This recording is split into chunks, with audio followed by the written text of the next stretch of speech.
हाँ हाँ, ये इतना पार्ट अलग से 2 जगह मंगाना है, पीलीभीत में भी यहाँ पे भी। तो हम कोशिश में लगे हैं। हम इसका स्टैंड का ये जो फिट करने वाला स्ट्रक्चर है, इसको हम मंगा लेंगे, है जुगाड़ इसको। 2 मंगवाने हैं, पीलीभीत वाला भी। हाँ, आप ज़्यादा साफ दिख रहा है। गुड, कागज दिए। शुरू करें? क्या टाइम नहीं हुआ है क्या? आज बच्चों को सूचना नहीं मिली क्या कि क्वालिटी पढ़नी? आ जाओ करण रेहान।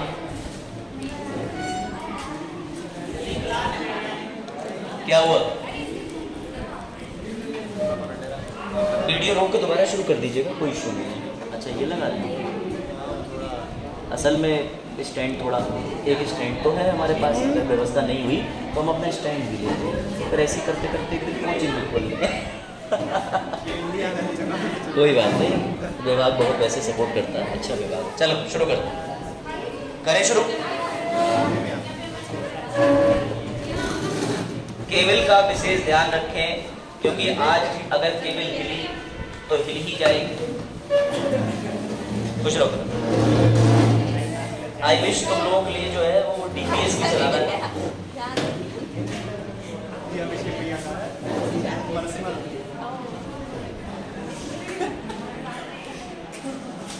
कागज लगाना उधर 2000 के लिए 4000 लगाने पड़ेंगे।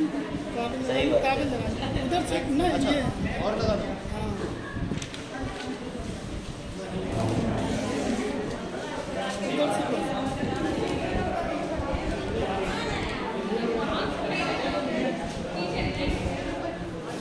चलिए फिर शुरू करें। दिख रहा है ना साफ?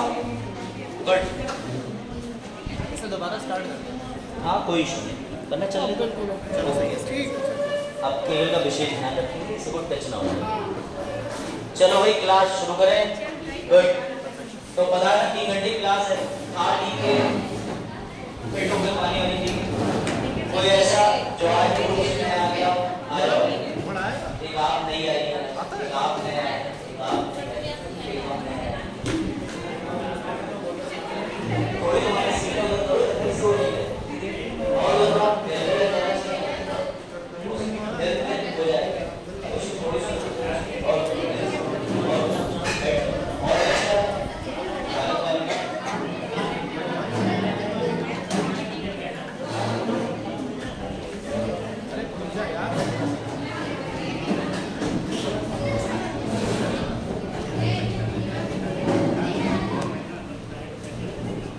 गया बच्ची का, आपका नाम बोल गया पदमश्री।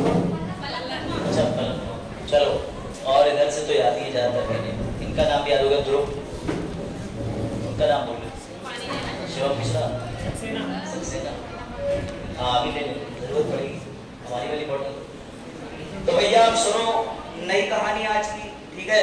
तो आज की स्टोरी जो आधारित है, आप में से कितने लोगों को मौलिक अधिकार याद है? मौलिक अधिकार की क्लास ली थी पूरी, मौलिक अधिकार पढ़े थे सभी ने, आपको भी याद होंगे। फंडामेंटल राइट्स हमने पढ़े थे।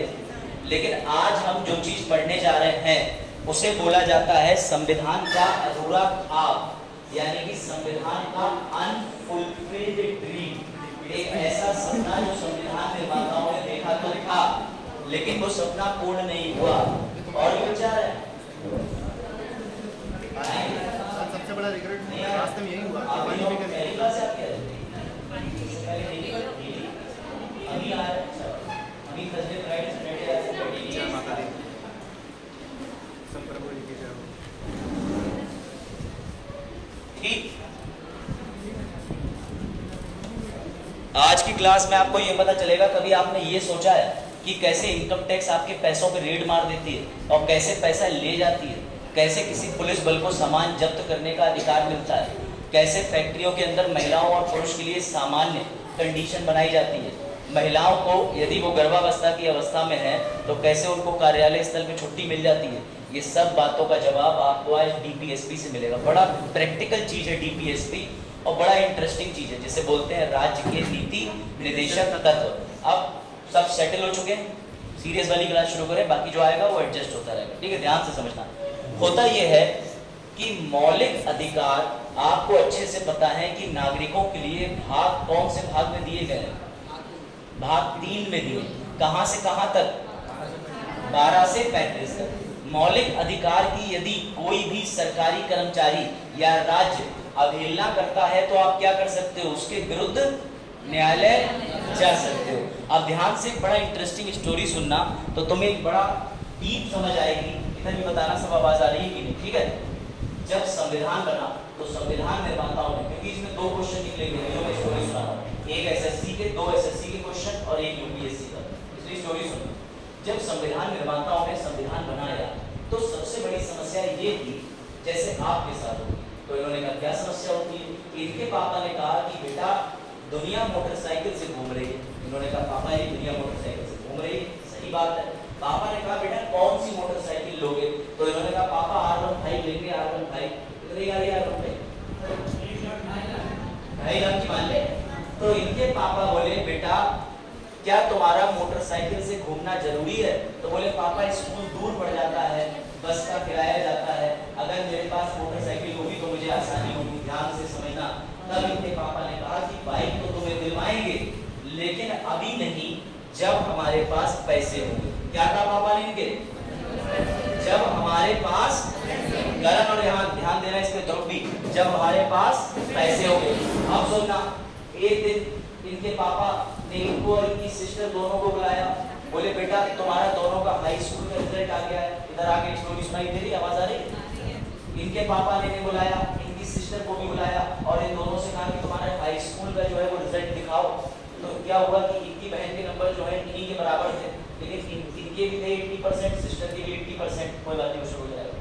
इनको तो पड़े 4 भैया लाफे, इनके पिताजी ने मुर्गा बनाया, 80% आया, तू क्या करेगा? लेकिन सिस्टर को साइकिल दिलवा दी गई। अब ये बड़े परेशान, इन्होंने कहा पापा ये भेदभाव क्यों कर रहा है हमारे साथ? तुमने मोटरसाइकिल नहीं दिलवाई, 2.5 लाख वाली, कोई बात नहीं। तो यहाँ उदाहरण समझो कि इनके पापा ने इनसे कहा, मेरी बात समझना बड़े ध्यान से, इनके पापा ने इनसे कहा कि बेटा मेरे पास जब उपलब्धता होगी तो मैं तुझे चीज दिलवा दूंगा। वो बन गया संविधान निर्माताओं का बीपीएसपी। और इनमें और इनकी सिस्टर में जात पात या रंग भेद या क्योंकि लिंग अलग है तो इनके पापा जो अंतर कर रहे थे वो बन गया मौलिक अधिकार। दोनों में अंतर समझना कि सरकार कुछ भी हो जाए, लड़का लड़की नस्ल जात पात छुआछूत उसे देश से गायब करनी ही करनी है। यानी मौलिक अधिकार में क्यों डाला? अगर कोई सरकार जात पात नस्ल किसी को बढ़ावा देगी तो तुम कोर्ट चले जाओगे, लेकिन डीपीएसपी R15 की तरह है। डीपीएसपी के अंदर वो सारी चीजें सरकार के लिए डाल दी जो जब देश में पैसा होगा तब बना दी जाएंगी। स्मार्ट सिटी पैसा होगा बन जाएंगी, स्मार्ट सड़कें पैसा होगा बन जाएंगी, लेकिन तुम डीपीएसपी के पालन ना होने पे न्यायालय नहीं जा सकते। अंतर समझ आया कि नहीं? फिर से एक बार रिपीट कर रहा हूँ, जो लोग सो रहे थे सुन लो ध्यान से। मौलिक अधिकार का मतलब ये होता है, अनुच्छेद 17 में लिखा है कि अस्पृश्यता ना करना, किसी के साथ छुआछूत या गलत व्यवहार ना करना। अनुच्छेद 18 उपाधियों का अंत, अनुच्छेद 19 अभिव्यक्ति की आजादी, अनुच्छेद 21 निजता की आजादी, अनुच्छेद 22 अवैध गिरफ्तारी के प्रतिषेध करता है। तो क्या ये सारी चीजें सरकार को देने के लिए कोई रुपया पैसा तो खर्च हो नहीं रहा? अगर ये है और ये महिला है, मुझे नौकरी देनी है और मैं सरकारी नौकरी दे रहा हूँ, मैं इस बेसिस पे दे दूँ कि ये लड़का है तो मैं तो ये तो गलत है। तो इस गलती को रोकने के लिए बाबा साहिब ने जब देश आजाद हुआ तो तत्कालिक रोक उन चीजों पे लगाई जिसकी देश को जरूरत थी, वो बन गए मौलिक अधिकार। और ये कह दिया कि जब देश में संसाधन होंगे, उपलब्धता होगी, तब हम देश को आगे ले जाएंगे। वो बन गए डीपी। कोई डाउट? समझ गए कि डीपीएसपी क्यों डाले गए संविधान में? इसीलिए डीपीएसपी को सवाल आता है एसएससी में कि किसको अनूठी विशेषता कहा जाता है, नोबल फीचर। डीपीएसपी को संविधान निर्माताओं का अधूरा खाप किसे कहा जाता है? डीपीएसपी को। और यूपीएससी का क्वेश्चन बनेगा कि फंडामेंटल राइट और डीपीएसपी में भिन्नता क्या है? लिख दोगे यूपीएससी वालों? यूपीएससी वाले लिख देंगे कि मौलिक अधिकार के प्रति कोर्ट जा सकते हैं। ये वो चीजें हैं जिसके लिए संसाधन की उपलब्धता नहीं देखी जाती, जबकि मंशा देखी जाती है। लेकिन डीपीएसपी वो सभी चीजें हैं जिसके लिए संसाधन की उपलब्धता देखी जाती है। अभी तुम्हें आनंद आएगा, ये था कंसेप्ट का टाइम। बढ़े आगे। तो सर संविधान में बाबा साहिब ने डाला ही क्यों? क्योंकि कोई भी विधि यूजीसी जो नियम बनाती है, यूनिवर्सिटी एक्ट, कोई भी धारा जो तुम समाज में देख रहे हो, सरकार कोई भी चाहे राशन कार्ड योजना लाई, उसका अधिनियम बनाया, कुछ भी सरकार लागू करती है तो वो डीपीएसपी की मदद से ही बनाती है, इसीलिए डीपीएसपी पढ़ने पड़ते हैं। एक रामबाण याद कर लो, एक लाइन, और ये लाइन लास्ट तक बार बार पूछूंगा। सर क्या डीपीएसपी सरकार पे बाध्यकारी है? हाँ। क्या डीपीएसपी सरकार पे बाध्यकारी है? हाँ। मौलिक अधिकार बाध्यकारी है? हाँ, ये लिखा है। क्या हम कोर्ट जा सकते हैं? डीपीएसपी को लेकर न्यायालय नहीं जा सकते, लेकिन मौलिक अधिकार को लेकर इसे जा सकते हैं। अंत में आओ, फंडामेंटल राइट को विधि बना के लागू करा जा सकता है? हाँ, अनुच्छेद 17 का SC/ST एक्ट निकला था, याद आ रहा है? SC/ST एक्ट कहाँ से जन्म लिया था? अनुच्छेद 17 से, क्योंकि अस्पृश्यता का अंत करना था। लेकिन सारी विधियां और अन्य तरीके कहाँ से निकलेंगी? डीपीएसपी से। तो ये चार्ट तुम्हें याद रखना है, ये एमसीक्यू में जब टेस्ट होगा तुम्हारा तो मैं दूंगा, अभी से आउट कर दे रहा हूँ कि फंडामेंटल राइट्स हाँ सरकार पर बाध्यकारी, डीपीएसपी ये भी बाध्यकारी। फंडामेंटल राइट्स न्यायालय, डीपीएसपी को न्यायालय नहीं ले जा सकते, लेकिन लॉ बनाया जा सकता है, दोनों। बात है इसमें? अब ये तुम्हें और क्लियर होगा, ये सिर्फ कंसेप्ट समझाया था कि तुम दोनों में बेसिक अंतर समझ जाओ। ठीक, अब एक बात समझ, ये खाना रोज खाते होंगे, लेकिन पनीर रोज नहीं खाते होंगे। कोई भी होगा, कोई भी कितने से यहाँ पे बड़ा बैठा हुआ हो, कितना भी अच्छे धनवान हो, वो पनीर नहीं डेली खाता होगा। अगर कोई नॉनवेज वाला है तो वो डेली बना करके वही बकरा और जो भी चिकन का बनता है वो डेली नहीं खा पाता, वो दाल रोटी खाता होगा। बेसिक चीज जो तुम्हें खानी ही खानी है, जिसके बिना तुम मर जाओगे, वो मौलिक अधिकार। लेकिन आज पैसे ज्यादा हैं, चलो देश में किसी का विकास कर देते हैं, सड़कें बना देते हैं, पनीर खा लेते हैं, वो डीपीएसपी। लेकिन अगर इनके घर वाले को पनीर नहीं देंगे तो क्या घर वालों पे केस कर देंगे? भाई ये बेसिक फूड मांग सकते हैं, मम्मी जो रोटी तुम खा रही हो मुझे भी दे दो।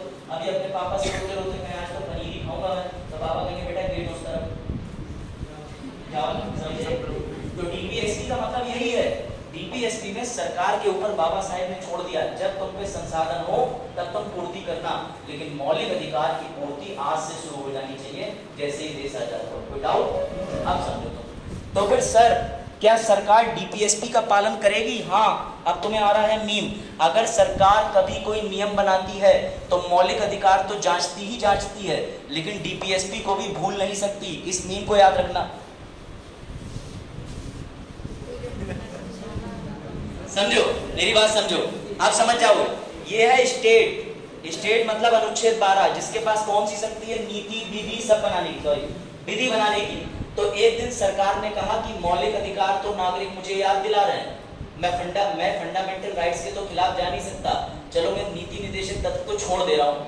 तब भी भैया ये चीज तुम पे भारी है कि तुम छोड़ नहीं सकते, यानी सरकार पे तो मौलिक अधिकार और डीपीएसपी दोनों ही बाध्यकारी हैं। बस न्यायालय फंडामेंटल राइट्स को ले जा सकते हो और डीपीएसपी का पालन ना करने पे नहीं ले जा सकते। और आसान कर दे रहा हूँ, एक बार और समझा रहा हूँ, समझ जाओगे तुम। आईएएस मोटिवेशन बाद में दूंगा, समझो ध्यान से। सर एक दिन राजीव से मैंने पूछा, राजीव तुम्हें भारत कैसा लगता है? बोले सर इंडिया बहुत अच्छा लगता है। मैंने कहा क्यों? बोले इंडिया ना कल्याणकारी राज्य है, कल्याणकारी, वेलफेयर स्टेट। तो मैंने कहा ये कल्याणकारी राज्य क्या होता है? बोले सर ये वो राज्य होता है जो अपने देश के सभी नागरिकों का बड़ा ध्यान रखता है। चुपचाप बैठ जाना, बिना आपस में तू में करे, जल्दी, बहुत कंसेप्ट है, कंसेप्ट उड़ा यहाँ बुला लूंगा। फिर ये देखना भी ऐसे वाले देखो। उसके बाद राजीव ने कहा सर मेरा ना राज्य कल्याणकारी है, सबका कल्याण, सबका साथ, सबका विकास। तो मैंने कहा कि राजीव तुम्हारी सरकार अगर इतनी अच्छी है तो फिर सबको मर्सिडीज क्यों नहीं बांट देती, सबको आईफोन क्यों नहीं बांट देती? तो इन्होंने कहा सर शिक्षा का समान अवसर तो सरकार दे सकती है, मौलिक अधिकार, परंतु अगर उसके पास इतना पैसा होगा कि सबको मर्सिडीज दे पाए, आईफोन दे पाए, उसने बांट देगी। इसीलिए तुम्हें टैबलेट मिले सरकार की तरफ से, जब सरकार को लगा कि हम पे इतना संसाधन है। लेकिन जिसे टैबलेट नहीं मिला क्या वो कोर्ट जा सकता था? क्यों नहीं जा पाया? डीपीएसपी। आप समझे कनेक्शन की नहीं? सर पेंशन दादी की, जो तुम दादी को जादू दिखाते हो, दादी देखो 2000 का नोट 1000 का करके दिखाओ, ऐसे तरह शू 1000 जेल में, दादी मेरी लल्ला वापस बोले, वो वापस कहाँ आते हैं? वो तो जादू से चले। तो तुम में से कोई ऐसा जादू करता हो तो बंद कर, समझे? तो दादी जी की जो पेंशन आती है वो डीपीएसपी। अब तुम्हें थोड़ा समझ आ रहा होगा कि सरकार की योजनाओं की वजह से हम कोर्ट क्यों नहीं जा सकते। सरकार अंत्योदय अन्न योजना लेके आएगी, तुम्हें राशन नहीं देगी, तुम न्यायालय नहीं जा सकते। डीपीएसपी डीपीएसपी में सरकार के पास जितना पैसा उतना तुम्हें बांटेगी, तुम सरकार से नहीं कह सकते। और मजे की बात, नौकरी भी डीपीएसपी में ही आती है। जाओ चले जाओ, कोर्ट नौकरी नहीं दे रही सरकार, कोर्ट सुनेगा ही नहीं, भगा देगा, कहेगा अनुच्छेद 36 और 37 पढ़ो। 37 में साफ साफ लिखा है कि न्यायालय नहीं आ सकते। समझे बात? कोई डाउट, कोई दिक्कत? लेकिन अब तुम्हें और ट्विस्ट समझ आएगा। उससे पहले छोटा सा मोटिवेशन, सर हम पिक्चर देख के सीनियर आईएएस बनेंगे या ईमानदार पीसीएस, तो भैया नतीजा कुछ नहीं निकलेगा, नतीजा ये निकलेगा। ठीक है, ये फिर से समझो, तुम समझे नहीं? ये तुम हो, ये तुम, उन्ने और ये उन्नी, समझ रहे हो? और ये समाज। तो अगर तुम्हारा उन्ने उन्नी संबंध चल रहा है तो खत्म कर लो, आईएएस का मोटिवेशन खत्म। इतना ही मोटिवेशन आता है मुझे। ठीक है, अब बढ़े। नींद तो नहीं आ रही?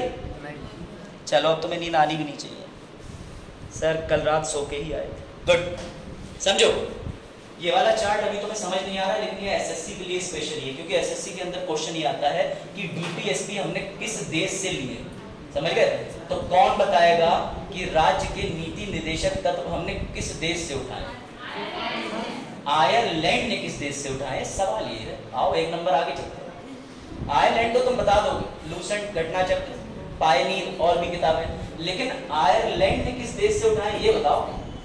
तो भैया याद रखना, शाहरुख खान पिक्चर में काजोल से कहता है सेनोरिटा, और सेनोरिटा वर्ड जो है वो स्पेन से आया है, ये लिखा है।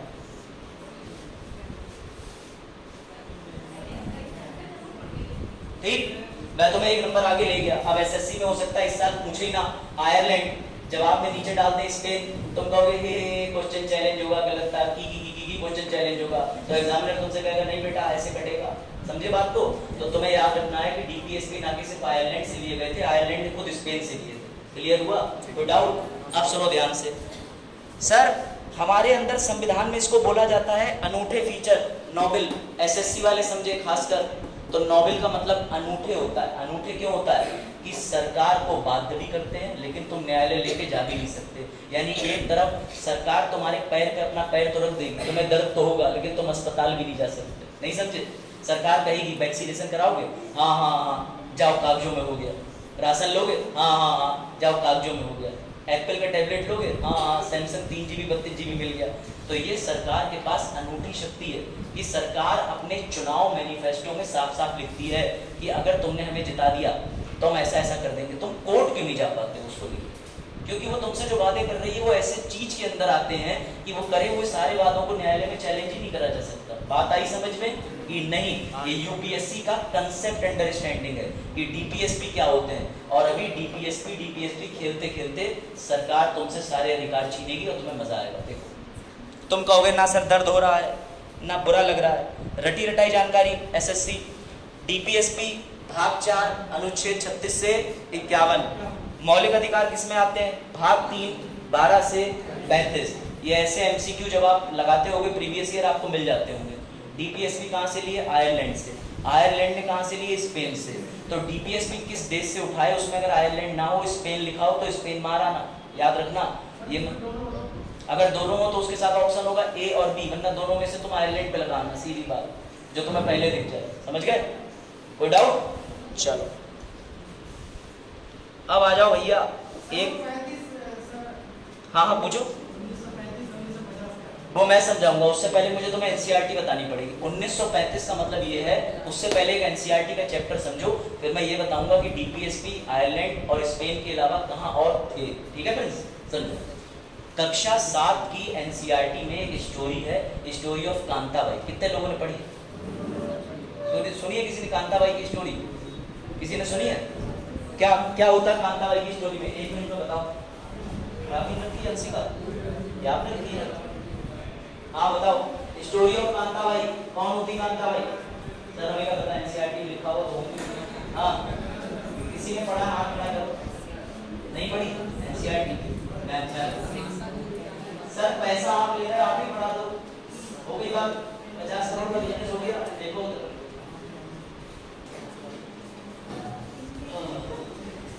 इसका टाइम आउट बढ़ा दें क्या? स्क्रीन टाइम आउट हो जा रहा है। 1 सेकंड गाइस, बस इसका स्क्रीन टाइम आउट बढ़ा दो मैं जरा, ताकि तुम्हें रंगारंग चीजें देखने को मिले।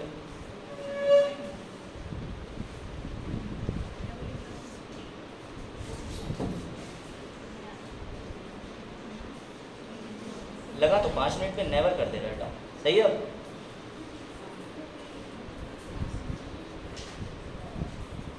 चलो अब स्टोरी सुनो, अब ध्यान से सुनना, ये तुम में से कईयों के साथ होता होगा या देखा होगा। कक्षा 7 के एनसीईआरटी में एक स्टोरी है कांताबाई की। कांताबाई एक बड़ी बिजनेसमैन लेडी के यहाँ काम करती है। कांताबाई एक दिन क्या देखती हैं कि जब वो वोट डालने गई हैं तो एक लाइन लगी हुई है। लाइन में कांताबाई के पीछे उनकी मालकिन भी हैं जिनके घर में वो पोछा झाड़ू करती हैं, समझना बात को। तो कांताबाई का एक दृश्य तो ये हो गया। दूसरा दृश्य कांताबाई का ये है कि जब वो अपनी बेटी की दवाई दिलवाने जाती है जिला अस्पताल में, तो वो देखती हैं कि लंबी लाइन वहां भी लगी है, लेकिन अब मैडम उनके पीछे नहीं है। अब मैडम अपनी कार से उतरी और डॉक्टर से प्राइवेट तौर से मिल ली। तो कांताबाई के मन में, दिमाग में एक सवाल आता है कि आखिर ये भेदभाव क्यों? वोटिंग के समय पे तो सभी इक्वल है, लेकिन जब वो दवाई लेने जा रही है तो फिर जिसके पास ज्यादा पैसा है उसको महत्व क्यों? तो मैं ये सवाल तुम पे छोड़ता हूँ कि तुम्हें क्या लगता है ऐसा क्यों हो रहा है समाज में, बताओ। यही तो एनसीईआरटी पूछ रही है कि तुम्हारे सामने एक चित्र रख दिया और इसके दो फायदे हैं। पहला फायदा ये कि वोट देते समय तो सब समान है, लेकिन अपनी निजी जिंदगी में जिसपे जैसा पैसा है वो वैसा कर रहा है। इसी बात को इस बात से यूपीएससी एक क्वेश्चन उठाता है और यूपीएससी कहता है कल्याणकारी राज्य क्या है? तो बेटा याद रखना, कल्याणकारी राज्य उसी को बोलते हैं, वेलफेयर स्टेट उसी को बोलते हैं जो सबको आर्थिक और सामाजिक रूप से साथ लाके खड़ा कर दे। कोई डाउट? इसीलिए ये चैप्टर डाला गया। लेकिन जब तुमने ये चैप्टर पढ़ा था तो कहीं भी किसी के दिमाग में वेलफेयर स्टेट आया था? क्योंकि वहां लिखा नहीं है और तुम्हें किसी ने पढ़ाया नहीं है, लेकिन अब बताया है। तो याद रखना कि ये चैप्टर जो है ये वेलफेयर स्टेट की बात करता है। कोई डाउट? अब प्रिंस के सवाल पे आते हैं।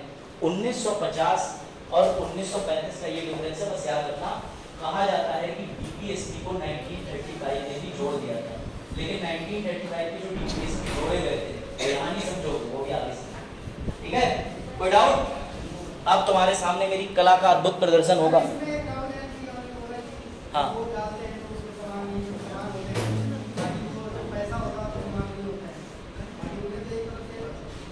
उन लोगों ने यही तो बताया है कि एक लक्ष्य होना चाहिए कि राज्य की सरकार इस असमानता को भी खत्म करे। नहीं समझे?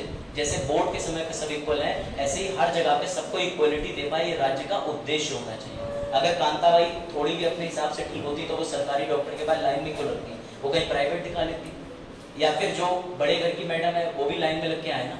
तो ऐसी समानता स्थापित करना देश की। जैसे वो दवा लेने गई तो जो दवा देती है,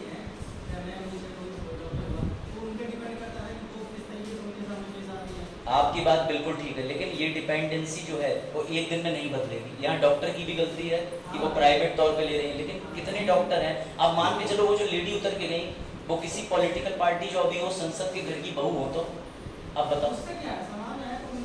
ये तो आप सोच रहे हो कि उससे क्या, लेकिन मैं भी जो बात आपको दृश्य दिखा रहा हूँ वो समझो, जो वास्तविकता है ऐसा होता है।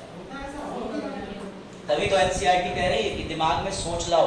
और वो क्यों बच्चों को पढ़ा रही है 7th क्लास के? तुमने दिमाग लगाया ताकि छोटे बच्चों के दिमाग में ये समझ पहुंच जाए कि हमें ऐसा नहीं करना है। और जब ये 8th 9th 10th 11th 12th पार करके अधिकारी बने तो अच्छे अधिकारी बने, लेकिन वो उल्टा जाता है ना। एनसीईआरटी अपना काम कर रही है। जैसे प्रिंस को ये बात लगी, ऐसी 7th क्लास के बच्चे को लगनी चाहिए थी, लेकिन टीचर स्टोरी ऑफ कांताबाई पढ़ाएगा अंग्रेजी में, कहेगा पहले प्रश्न का उत्तर यहाँ से यहाँ तक लिख लाना, हो गया। ये गलती फाउंडेशनल टीचर्स की है कि वो तुम्हें कंपटीशन और करियर दोनों नहीं दे पाते, है नहीं? बात समझे? ये सब नहीं पढ़ाते, कोई नहीं पढ़ाता, सीधा दिखाता है ये इक्वालिटी है, ये डेफिनेशन खत्म। ठीक है, जय माता। समझो भैया। राजपाल यादव आ गए और तुम्हारी तरह राजपाल यादव भी कंफ्यूज है, ठीक है? सवाल आ चुका है यूपीएससी में कि मौलिक अधिकार और डीपीएसपी के बीच क्या संबंध है। एसएससी वालों से जो सवाल पूछा जाएगा वो भी मैं लिख के लाया हूं, चिंता ना करो। अब सुनो, याद रखना, जीवन में आपको जो अधिकार मिले हुए हैं वो 4 श्रेणी के होते हैं, 4 कैटेगरी के। सबसे पहले होता है अभिषेक सिविल, नागरिक को अधिकार। नागरिक का मतलब वोट डालने का अधिकार, खाने पीने, शेल्टर, दुनिया का। पॉलिटिकल अधिकार जो ऊपर लिखा हुआ है, ये पॉलिटिकल अधिकार वो अधिकार होते हैं जैसे आपकी राजनीति में समान भागीदारी, आप प्रतिनिधि चुन के आगे बढ़े, तो आप कह सकते हो ये हमारा राजनीतिक अधिकार है। लेकिन अब ध्यान देना, एक अधिकार है सामाजिक, जिसे कहते हैं सोशल, एक अधिकार है आर्थिक। मैंने ये लाइन जो खींची है ये बेटा तुम्हारे सिविल और पॉलिटिकल को बोलते हैं फंडामेंटल राइट, लेकिन तुम्हारे सोशल और इकोनॉमिकल को बोलते हैं राज्य के नीति निर्देशक कर। सर क्यों? क्योंकि डीपीएसपी का काम ही होता है कि सामाजिक और आर्थिक समानता का स्थापना करना। बात आई समझ? लेकिन मौलिक अधिकार का काम क्या होता है कि हर नागरिक को राजनीति की भी समान अधिकार देना। एग्जाम्पल आर्टिकल 14, आपको हर काम में अगर आप किसी भी तरीके से स्टेट के सामने नौकरी मांगने गए, स्कूल में गए, तो वो आपको समान लेवल में लाके खड़ा करे। आरक्षण के जरिए उन वर्गों को भी ऊपर ले आए जिनकी भागीदारी शिक्षा में बढ़ा है। तो ये काम कौन कर रहा है? मौलिक अधिकार। लेकिन उन्हें शिक्षा IIT में देनी कि प्राइवेट टॉप के कॉलेज में देनी की डीपीएसपी डिसाइड करे।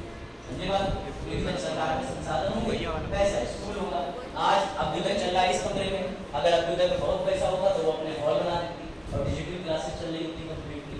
तो सरकार को शिक्षा तो दे रहा है, शिक्षा मौलिक अधिकार, बेटर से बेटर शिक्षा, बेटर से बेटर स्कूल, डीपीएसपी। यही संबंध है कि संसाधन डीपीएसपी, लेकिन मौलिक चीज फंडामेंटल राइट। समझ में आया कनेक्शन? अभी भी नहीं आया तो और समझो, क्योंकि कई स्लाइडें हैं इस पे कंसेप्चुअल क्वेश्चन बन जाते हैं यूपीएससी में। एसएससी वाले ना घबराएं, जैसे मैंने ये लिखा है देखो, यूपीएससी प्री के अंदर 2024 में आने वाले वक्त में आपको ये क्वेश्चन मिलना ही है कि सिविल और पॉलिटिकल अधिकार क्या होते हैं, इनकी परिभाषा। तो मैं ज्यादा इस पर बल नहीं दूंगा। जो यूपीएससी वाले बच्चे हैं जब उनके पास ये नोट्स पहुंचेंगे, ठीक है, जो मेरे नोट्स हैं अलग से, उसमें भी ये चीज मेंशन है, इसको बस पढ़ लेना। अब अभी शुरू करते हैं। हाँ ये देखो, अंतर्राष्ट्रीय संगठन का नाम सुना है? संयुक्त राष्ट्र, यूएन। यूएन ने भी डीपीएसपी जैसा ही कुछ 1966 में बोला था ये। तो कभी भी अगर प्रश्न आ जाए एसएससी वालों के लिए कि डीपीएसपी किससे प्रेरित है, तो आपको लिखना पड़ेगा अंतर्राष्ट्रीय आर्थिक, सामाजिक एवं कल्चरल, यानी रीति रिवाज वाले जो अधिकार होते हैं उनसे। और अगर कभी कभी यूपीएससी एक नंबर आगे चला जाता है, एसएससी तो इतना ही पूछेगा, यूपीएससी ये पूछ लेगा कि कौन सा रेजोल्यूशन था 2200 ए। ये तो रटने वाली चीज है, इसमें कंसेप्ट नहीं है। समझ में आई बात? कि सर डीपीएसपी आयरलैंड से लिए गए, आयरलैंड ने स्पेन से लिए, लेकिन डीपीएसपी अंतर्राष्ट्रीय स्तर पर किससे प्रेरित है? इंस्पायर किससे है? तो इससे इंस्पायर, प्रेरित। ठीक है, बात आई समझ में इधर? ये सब रटने वाली चीज है। अब समझो, इसे देखो, इसे ठीक है, पता है ना, ये चाइना का रजिस्टर्ड एनिमल है। इसमें विद मस्कारा और विदाउट मस्कारा का मतलब ये है कि फंडामेंटल राइट नागरिकों को इतने सुंदर लगते हैं कि हमारे पास सब कुछ है। लेकिन डीपीएसपी एक अधूरा ख्वाब है, इस इमेज को याद रखना। जब भी पूछा जाए कि संविधान निर्माताओं का अधूरा ख्वाब क्या है, तो तुम्हें एक पांडा याद आना चाहिए जिसका मस्कारा कम है। तो डीपीएसपी संविधान निर्माताओं का अधूरा ख्वाब बोला जाता है, याद रखना। एसएससी यूपीएससी दोनों संविधान का अधूरा ख्वाब किसे बोलते हैं? डीपीएसपी को। संविधान का पूरा ख्वाब किसे बोलेंगे फिर? Fundamental rights. तो बात आई। तो भैया मस्कारा और विदाउट मस्कारा याद रखना, लड़कियां तो कभी भूलेंगी नहीं। पांडा, पांडा का हिंदी नेम पांडा ही है, इसका पांडा ही है। अब बाकी तो आपको 11 बजे फोन पे जो कहती हो, मेरे प्यारे भालू, चार नाक वाले, ठीक है। चलो देखो भैया, एक्टिव हो गए तुम। अब तुम्हें कंसेप्ट समझा रहा हूं। सर ये कंसेप्ट आपने बड़ा गंदी राइटिंग में लिखा है। बेटा क्या करूं, एक्सपर्ट मैं हूं तो मैं ही समझाऊंगा। अब समझो, इस डायग्राम को जिसने समझ लिया, एसएससी वालों तुम्हारा कंसेप्ट बिल्कुल एकदम क्लियर होगा, और यूपीएससी तुम्हारी मेंस की कॉपी में डायग्राम जाना चाहिए। मेरी बात समझना। पहले एसएससी वालों से सवाल पूछ रहा हूं, सरकार को कितने साल में किसी एक एमएलए एमपी को कितने वर्ष के लिए चुनते हो? 5। क्लियर? बताना, चुनाव हर 5 वर्ष में चुनाव होते हैं, भारत में व्यवस्था है, कोई डाउट? मेरा सवाल ये है, हाँ पूछो पूछो। आप वो तो नहीं पूछ रहे हो राज्यसभा वाले 1/3 गुणा 2, मैं उसकी बात नहीं कर रहा। मैं कह रहा हूँ जिसमें पब्लिक वोट करती है, राज्यसभा में पब्लिक वोट नहीं करती, उसमें एमएलए करते हैं, है ना? तो आपका आंसर जस्टिफाई हो गया। अब आ जाओ, सुनो मेरी बात ध्यान से। अभिषेक इतना हवा गन्ना कर लो, देखो तुम ध्यान से, उबासी आ रही, और करो 2-2 बजे तक।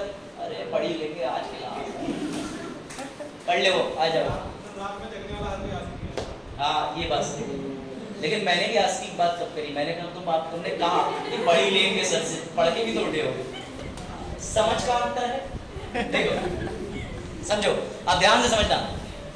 इनके मोहल्ले में या अपने शहर के अंदर तुमने चुने विधायक, मेरी बात समझना, विधायक चुने, लोकसभा चुनाव हुए भैया, तुमने वहां से भी संसद के सदस्य चुन लिए, एमपी एमएलए चुन लिए। अब ध्यान से सुनो, तुमने सारे एमपी एमएलए इसमें बैठा ले, ये भैया नाव, और तुमने दोनों लाते मार के नाव को धक्का लगा दिया कि अब तुम चलो। ये काम यहाँ तक करता है संविधान।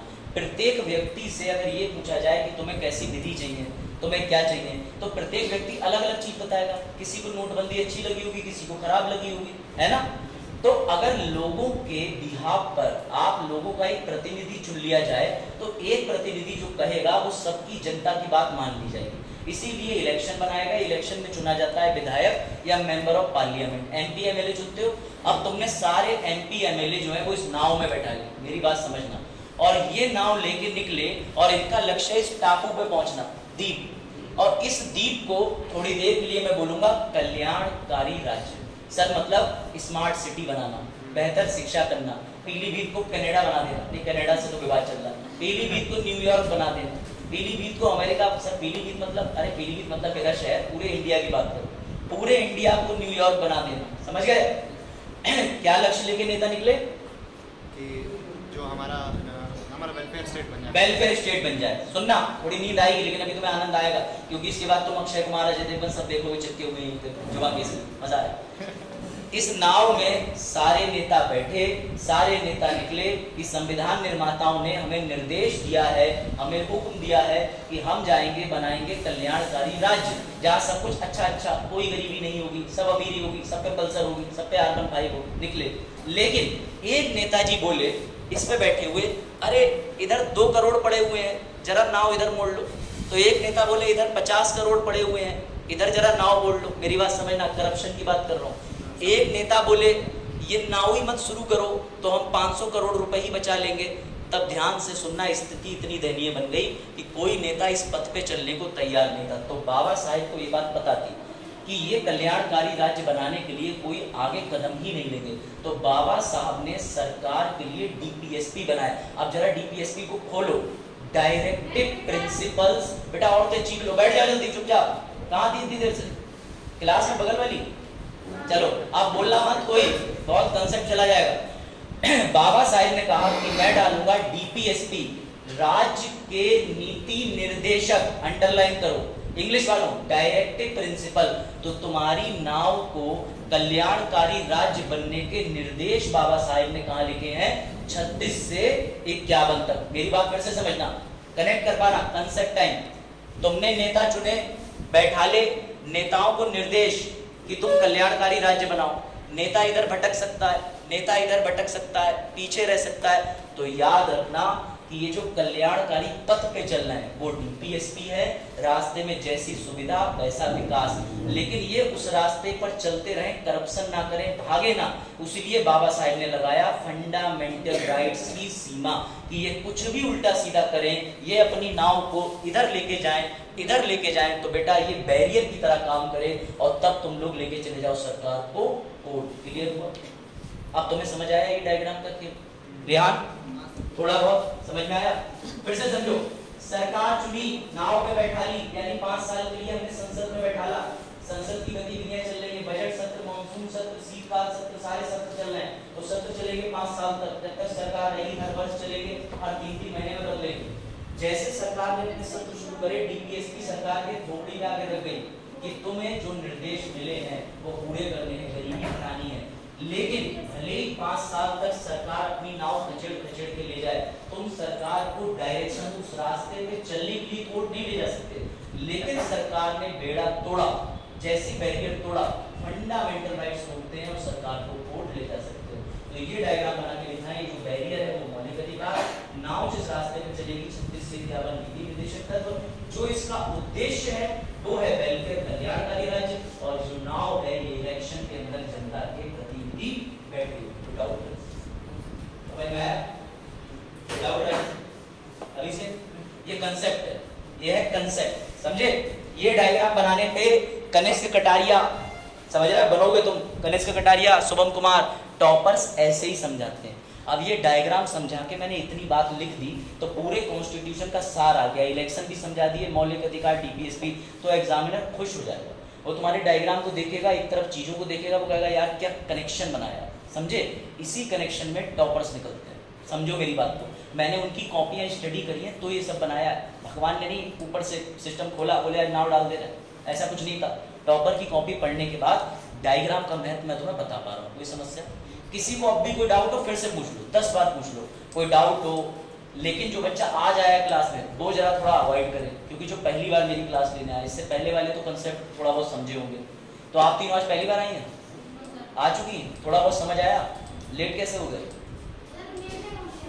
मेंढक मिल गया? हाँ अच्छा, मैम ने रोक दिया, कह देती मैम।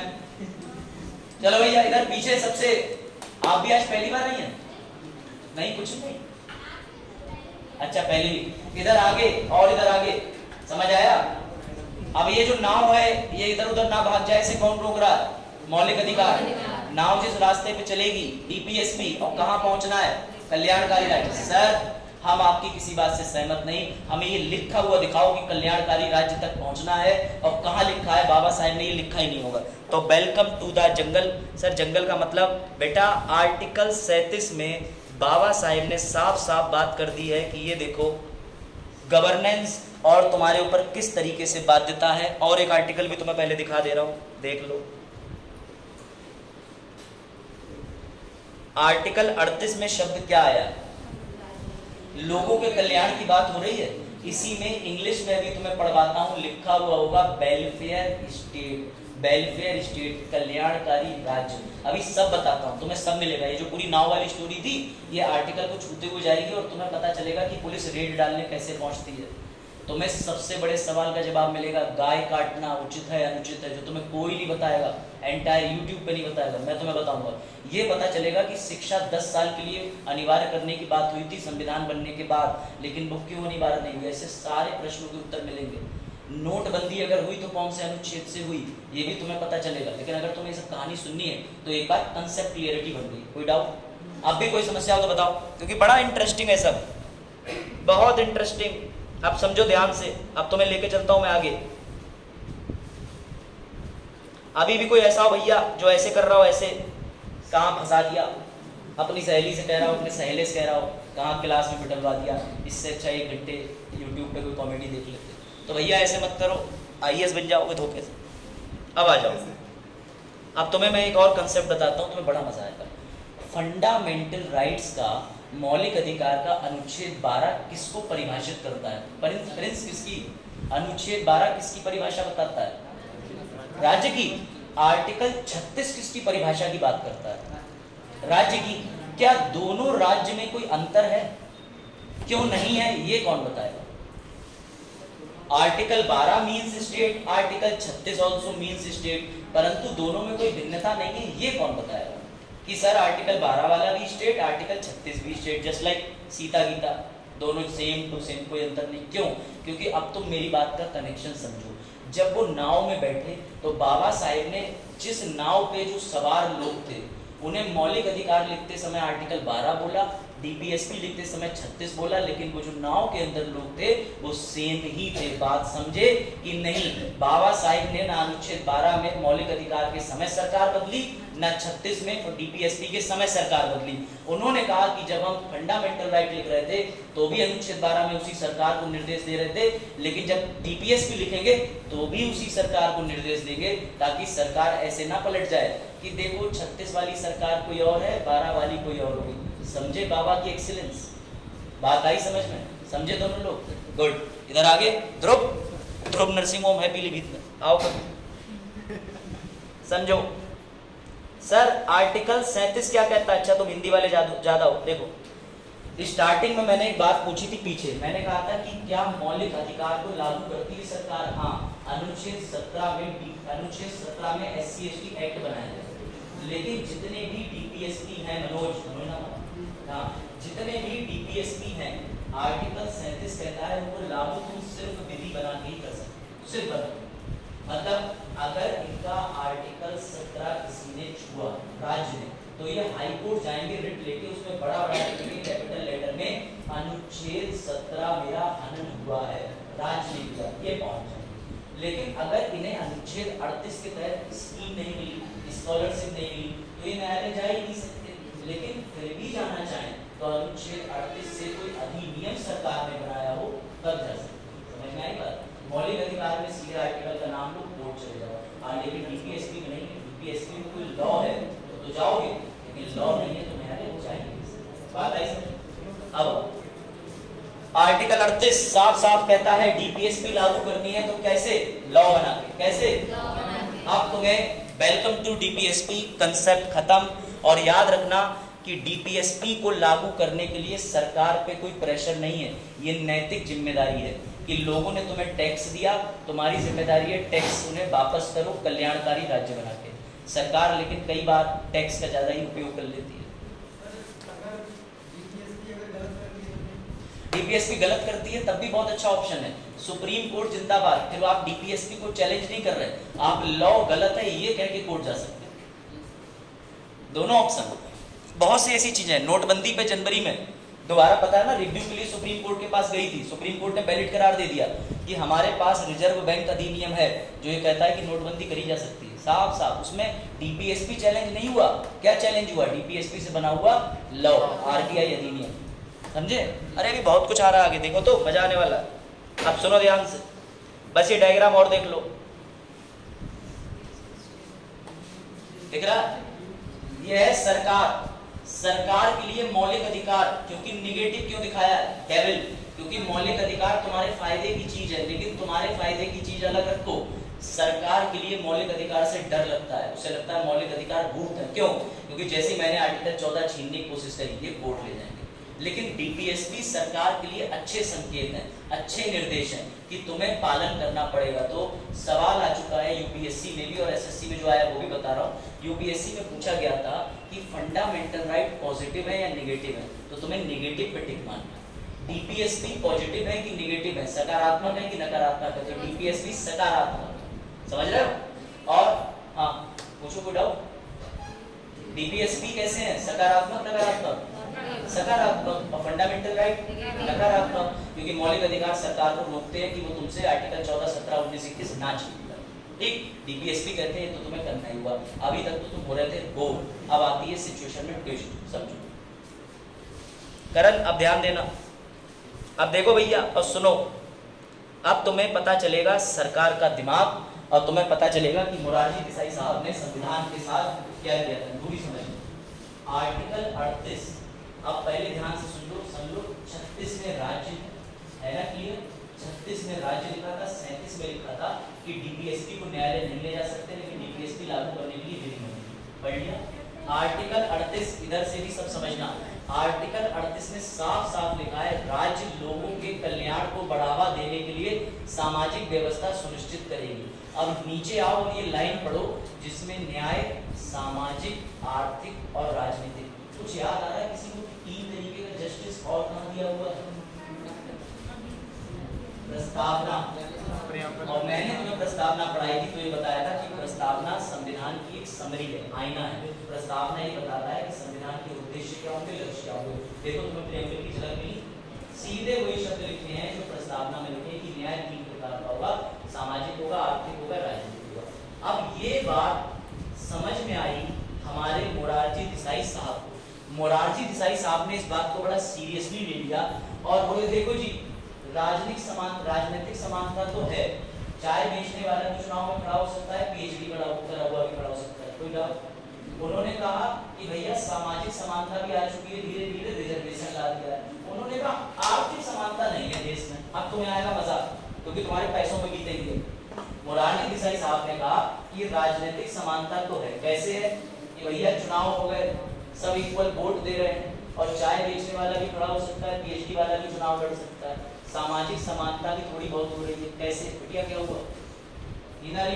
समझो मेरी बात को। आईएएस बनना तो समझो, एसएससी निकालना तो समझो, दोनों में से कुछ नहीं निकालना है तो घर जाओ सो जाओ। अगर कुछ बनना है तो फोकस करो, ध्यान से समझो। कई किताबों की समरी है, एक किताब का जोड़ नहीं कि मैं बंदा किताब लिख देता घर पढ़ा। समझो, बाबा साहेब ने कहा कि सामाजिक समानता है, राजनीतिक है, पर आर्थिक नहीं है।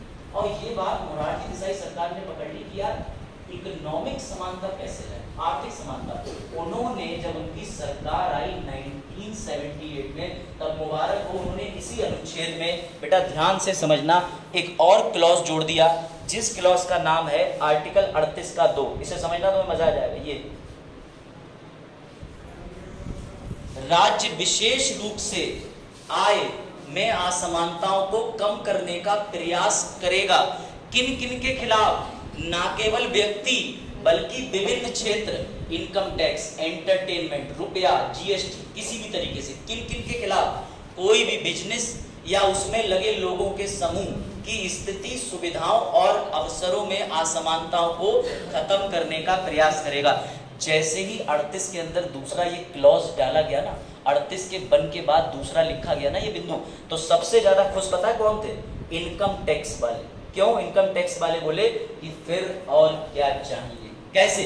अब तक इनकम टैक्स वाले सिर्फ तुम्हारी संपत्ति की जांच कर रहे थे कि ज्यादा है कम है, लेकिन तुमने डाल दिया कि आय की असमानताओं को कम करने के लिए जो भी ठीक लग रहा है करो। अब वो तुम्हारे पैसे का बंडल पीछे टांगा और बोले गाड़ी वाला आया घर से कचरा निकाल और लेके चले आए। समझे? तुम इसे कोर्ट में चैलेंज ही नहीं कर सकते क्योंकि डीपीएसपी में सरकार ने असमानताएं कम कर दी। लेकिन एक बात समझना, उन्हें भी इसके लिए अधिनियम बनाना पड़ा। क्यों? क्योंकि बेटा प्रिंसिपल ये है कि डीपीएसपी का लागू करने के लिए क्या करना पड़ता है? विधि बनानी पड़ती है। तो ये रहा इनकम टैक्स एक्ट 1961 धारा 132 जब्त करने की धारा कहलाती है। ऐसे बनेगा कनेक्शन। इस लेवल की चीजें डिस्कस होंगी, इसलिए जिसको भी नींद आ रही हो इंटरेस्ट ना हो जा सकता है, खुला ऑफर। और जिसे अपने पापा से जाके पूछना है पापा आए तुम्हारी इतनी, पैसे इतने क्यों नहीं दे रहे हो, तो भैया सवाल पूछ रहे हैं तो सवाल सीख के जाओ। कोई डाउट? उधर गर्मी तो नहीं लग रही आपको? लगे तो इधर नहीं सिर्फ जाना। अब समझे? डीपीएसपी लॉ बनाया मोरारजी देसाई सरकार ने। क्या 38 के अंदर बस 2 जोड़ दिया। इनकम टैक्स में आधा काम पूरा कर दिया। इनकम टैक्स में कहा हमें एक्ट दे दो, एक्ट डीपीएसपी से निकाल के इसके तहत हम जब्त करेंगे। तो सर अजय देवगन की पिक्चर एक थी, कौन सी पिक्चर थी? रेड। सुनिए, उसमें बाहुबली नेताजी के यहाँ जाते हैं, सारा का सारा पैसा लेकर में छुपा होता है, ऐसे डंडे मार मार के सब पैसा निकाल के लाते हैं। सर हमने स्पेशल 26 भी देखी, हमने कई पिक्चर देखी। अब अगर तुम्हें इसी से एक चीज और निकालनी है, इससे ये निकालनी है कि 8 नवंबर 2016 को टीवी पर एक व्यक्ति आएगा और वो भी तुमसे यही बात कहेगा कि तुम्हारे 500 और 1000 खत्म। कैसे? आर्टिकल 38 का ये तुम्हें अगर किसी न्यूज में मिला हो, कहीं मिला हो, कहीं पढ़ा हो तो ये सिर्फ मिलेगा तो कॉन्स्टिट्यूशन की संसद टीवी की डिबेट सुनने से। अब वो हुई थी 5 साल पहले। तो सर आप इतने पुराने मॉडल हो? बेटा मॉडल नहीं, तुम्हारे लिए डिबेट सुन के लाया हूं। हाँ 2017 में 16 को 8 नवंबर 2016। अरे भैया उसमें 18 था, ऐसी खबर आई और निकले भी 500 में। मैंने कहा ये उल्टा हो गया, मैंने दिखा भी जब्त करवा दी है। बात समझे? नोटबंदी के लिए कौन सा अनुच्छेद जिम्मेदार है? 38 का 2। भूलोगे तो नहीं? 38 के 2 में कौन सा एक्ट है जो ये सब करने की शक्ति देता है? इनकम टैक्स धारा 132। ये धारा 132 एसएससी वाले याद ना रखने चलेगा, यूपीएससी वाले याद कर लो, उनके लिए इतना डीप नहीं जाएगा। एसएससी में तुमसे ये पूछ लेगा 38 का 2 कब जोड़ा गया, तो याद रखना 1978 के 44वें संविधान संशोधन में, जो मैं लिख के लाया हूं। ये लिखा है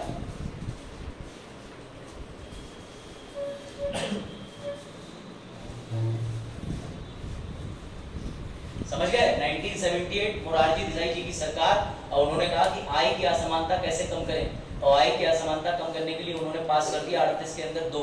ये तो पता है ना कि संविधान निर्माताओं को या जो संसद है उसके पास अधिकार है कि संविधान में रिपील और ऐड यानी कुछ भी निरस्त कर सकती है और जोड़ सकती है, लेकिन बेसिक स्ट्रक्चर का एक सिद्धांत है उसे नहीं छू सकती। ये बेसिक स्ट्रक्चर पढ़ाऊंगा, उससे पहले ये चीज समझ जाओ। कोई डाउट यहाँ? समझ में आया? रेड डालने का अधिकार कौन से अनुच्छेद में दिया गया? अच्छा, अधिकार कौन से अनुच्छेद पूछा है? धारा नहीं पूछी, अनुच्छेद अनुच्छेद अनुच्छेद सामने लिखा है 38। राज्य कौन कौन से 2 अनुच्छेदों में परिभाषित है? राज्य 12 और 36। कहां लिखा है कि डीपीएसपी लागू करने के लिए विधि ही बनानी पड़ेगी? कौन से अनुच्छेद में? एक ही तो बच रहा है 37। कहां लिखा है कि डीपीएसपी में सरकार फेल हो जाए तो कोर्ट नहीं ले जा सकते? 37। कहां लिखा है? इससे ज्यादा यूपीएससी और एसएससी नहीं छुएगी, उससे ज्यादा छुआ है नोटबंदी और रेट पता नहीं कहा। उल्टा तुम इंटरव्यू में सब बोल दोगे तो तुरंत कहेगी बिटिया की रिश्ता भेज रहा है, कुंडली दे दो गल्ला, और बिटिया से कहेगी बेटा का भेज रहा है, कुंडली दे दो। समझे? तो तुम्हारे रिश्ते करवा रहा हूं मैं, ब्राह्मण होने का फर्ज निभा रहा हूं। चलो भैया, इनकम टैक्स तो खुश, ये देखो टैक्स ऑफिसर बोले और फिर क्या चाहिए, फिर और क्या चाहिए, आप समझो और मजेदार चीज। ठीक है, इसे तो जानते ही होंगे।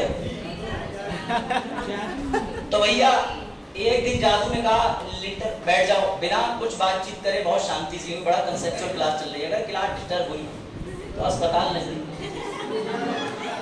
फिर कल्याणकारी पापा और मम्मी आएंगे तुम्हारे, अरे बेटा ये दिमाग किसने तोड़ा, हाथ पैर तोड़ देते कोई बात नहीं, चलो मजाक कर रहे हैं, देखो वापस एक्टिव हो जाओ।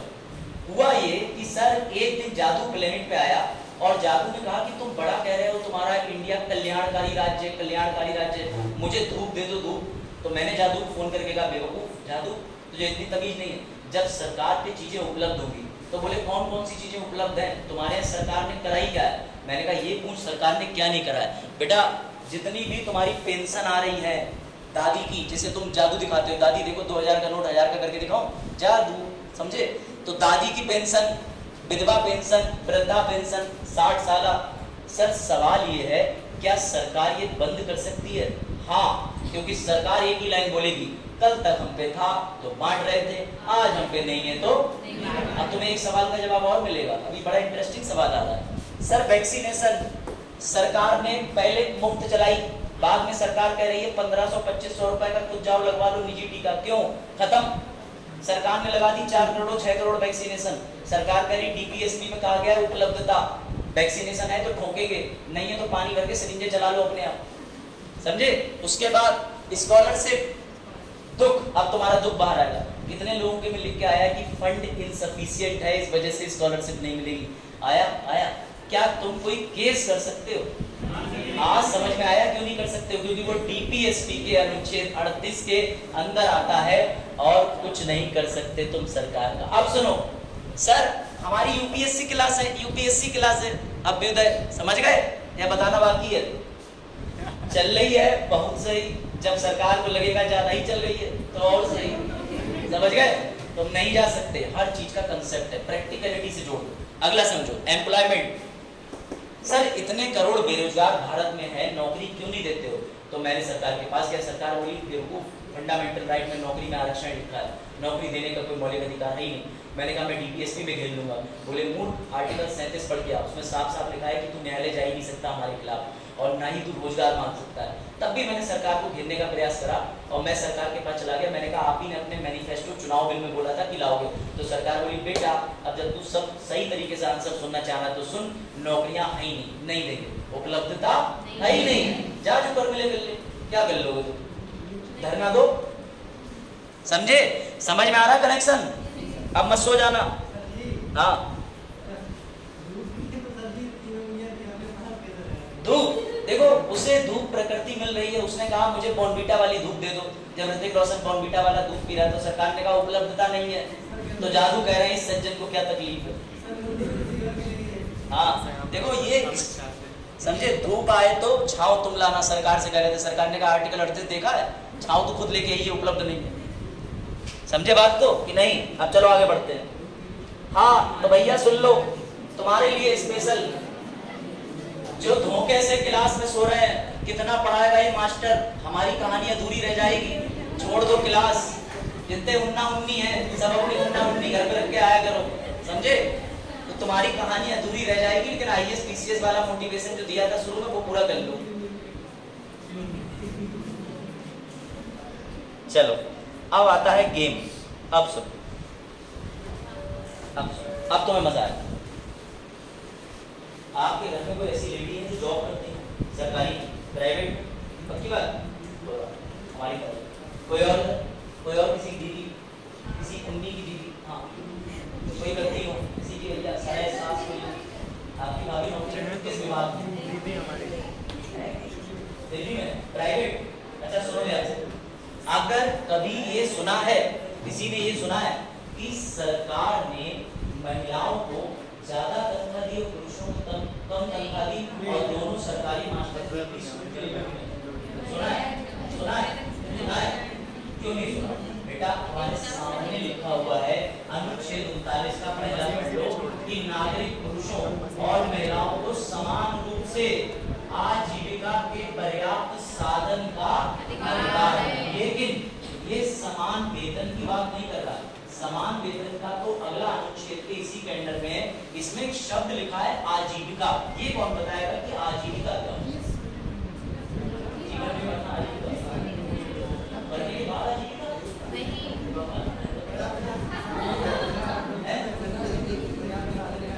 पर्याप्त साधन का अधिकार तो आगे आजीविका बताओ इसे आजीविका आजीविका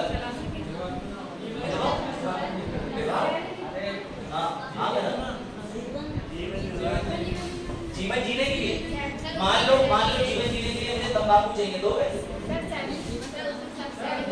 उसी हिसाब से सैलरी मिल ही रही है। हाँ राजीव जीवन सैलरी तो वर्क प्लेस पे हो जाएगी, आजीविका। अब सुनो, अब ध्यान से, अब तुम्हारी परिस्थितियां जरा ठीक से होने वाली है। सुनो ध्यान से। पुरुषों के लिए बस चलाती, महिलाओं के लिए फैक्ट्री में बस नहीं चलाई। समझो आजीविका पे बताओ। पुरुषों के लिए 4 कट्टे सीमेंट उठाने को कह दिया, लेकिन कोई महिला की शारीरिक क्षमता 2 कट्टे या 1 कट्टे के लायक है, तो सरकार साफ साफ कह रही है वहां तुम 4 नहीं उठवाओगे उससे। ये कहना चाह रही जब जीवन होगा आजीविका का मतलब तो ये है कि पर्याप्त साधन उपलब्ध है, लेकिन उन साधनों के लिए भी समानता देखी जाएगी। कैसे? अगर कोई महिला रात में सेफ्टी फील नहीं करती है तो तुम्हें ऑफिस टाइम उसका पहले छोड़ना पड़ेगा। अगर कोई महिला की नौकरी करती है, उसके साथ छोटा बच्चा आता है, तो तुम्हें अलग से कॉलेज में, बिल्डिंग में या फैक्ट्री में रूम बनाना पड़ेगा, या खिलौने होंगे जहाँ बच्चा खेलेगा, क्रैचेस। इसको लेकर के सरकार ने बना रखा है फैक्ट्री अधिनियम, जहाँ महिला और पुरुष को समान रूप से एसेंशियल कंडीशन दी जाती है। आजीविका का मतलब होता है एसेंशियल कंडीशन। कोई डाउट? समझे? सरकार ये कह रही है और इसीलिए सरकार ने इस चीज को सफल बनाने के लिए लॉ बनाया। कौन सा? Factory act, minimum wages act. समझ में आई बात? समझ में आई राज? ठीक। अगला सुनो, क्या सरकार किसी तरीके से तुम्हारे संसाधन पे कंट्रोल कर सकती है? कर सकती है बेटा, कर सकती है। अगर रेलवे प्राइवेट चली गई तो बहस समझो। प्राइवेट का मतलब मान के चलो अडानी या अंबानी के जो नाम आरोप लगाए जाते हैं उससे मतलब नहीं।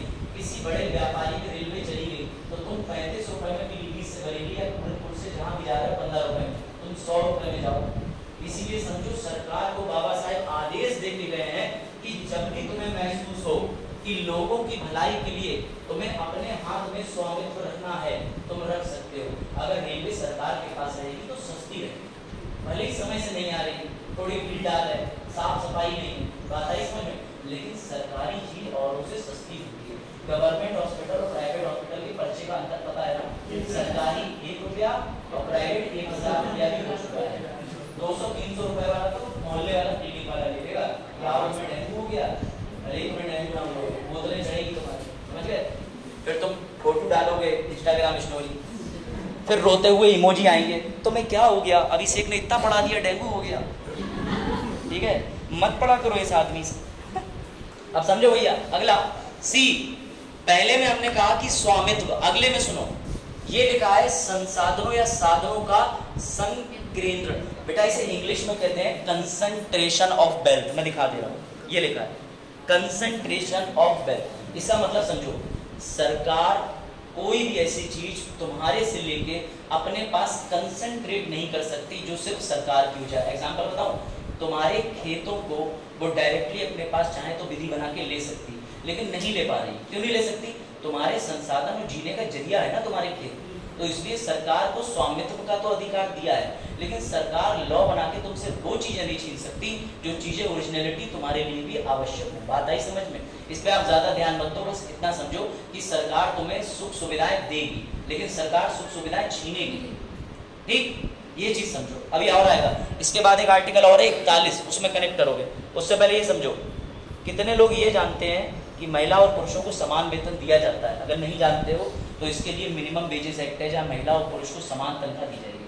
कैसे? समझो, इसका मैं उदाहरण दे देता हूँ। होता यह है कि पुरुषों से अपेक्षा दर मजदूरी के कई काम ऐसे कराए जाते हैं जो महिलाएं नहीं कर पाती। तो क्या होता है कि एक बार एक फैक्ट्री में पुरुष को ज़्यादा रुपए दिए जा रहे थे, तो एक महिला ने कहा जी हम भी कर लेंगे ये काम, महिला ने ट्राई करा, उससे नहीं हो पाया, लेकिन फिर भी उसको समान वेतन का अधिकार सरकार ने इसलिए बनाया क्योंकि मैं समझा चुका हूँ कि फीमेल की बॉडी ही वल्नरेबल होती है। फीमेल को ये अधिकार मिला हुआ है कि वो किसी भी शिशु को जन्म दे सके, मेल के पास नहीं है। तो उनकी इस फिजिक कैपेबिलिटी के रखते सरकार को कई शारीरिक क्षमताओं को मद्देनजर रखते हुए भी समान वेतन देना होगा। बस ये चीज़ समझो, आपको ज़्यादा इसमें नहीं जाना। ठीक, अब अगला वाला, किसी ने बच्चों को देखा है कहीं काम करते हुए? आपके पूरनपुर में कई जगह बच्चे किसी ढाबे पे, किसी होटल पे दिखते हैं। कितने लोग दिवाली पे पटाखे छोड़ते हैं? अंशिका ने ऐसे बेटा पटाखे, पटाखे नहीं पटाखे, समझ रहे हो? हिंदी अपना साहित्य ठीक समझना। सर हमने भी छोड़े हैं पटाखे, पटाखे नहीं पटाखे। हाँ अभी से तो हर को काम कर रहे हैं जो इस सृष्टि पे हुआ है। हाँ पीछे उधर दूसरे अभी से भी कह रहे हैं, हम भी करेंगे। पटाखे जलाएं। पटाखे के पैकेट पे किसी ने ध्यान दिया है कि एड्रेस क्या लिखा होता है, या एक ब्रांडिंग होती है और उस पे लिखा होता है शिव काशी। नहीं बड़ा बोले सर हम पैकेट ही जला देते, देखा है? अनार अनार, अब तो दिवाली आ रही है, पूरनपुर आना पड़ेगा मुझे। मिला लेना, पापा से कह देंगे पटाखे तुम्हें दिलवा देंगे, 2 थैला भर के ले आना। हाँ और कोई अच्छा सुनो भैया, जिनने पटाखे बजाए सुनो स्टोरी। पटाखे बनने के चक्कर में 14,000 बच्चे अपना जीवन खराब कर रहे थे, और ये बात है शिवकाशी जगह जो तमिलनाडु में पड़ती है।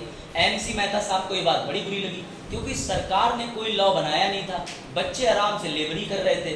तब सरकार के खिलाफ MC मेहता ने इस अनुच्छेद के तहत मुकदमा नहीं करा, एक जनरली PIL डाली कि बहुत से बच्चे पटाखों की फैक्ट्री में काम कर रहे हैं। क्यों? उसके 3 कारण है। बच्चे आसानी से उपलब्ध, दूसरा कारण ये सस्ती लेबर, और तीसरा बड़ा कारण ये साइंटिफिक कि बच्चों के हाथ छोटे छोटे होते हैं, तो पटाखों के अंदर बारूद भरने में उनके हाथ से ज़्यादा बारूद भर के डाल देते हैं। तो इस वजह से शिवकाशी में 14,000 बच्चे पटाखे बना रहे थे। सरकार को इस पर लॉ बनाना पड़ा।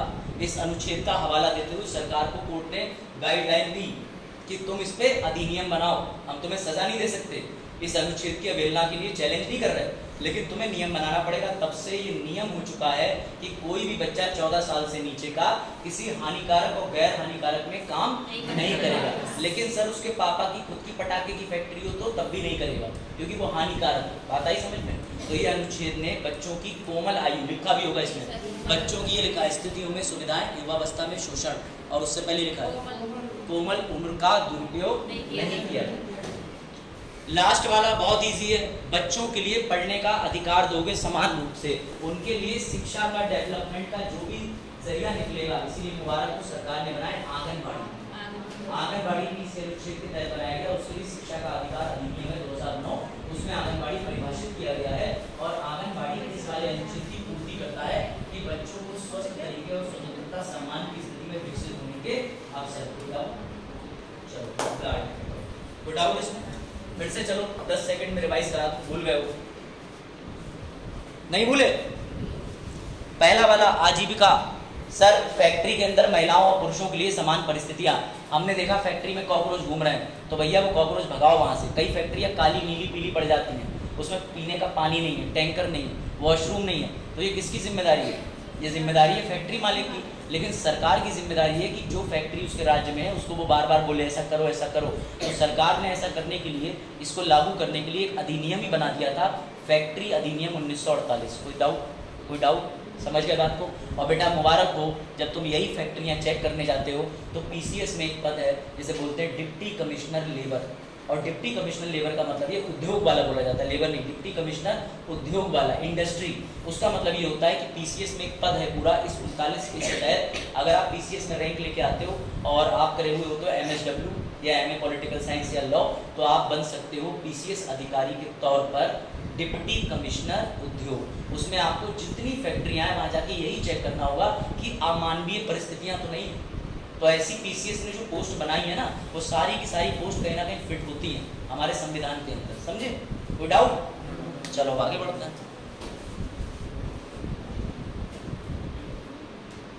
ये मैं तुम्हें बता चुका हूँ कि नहीं?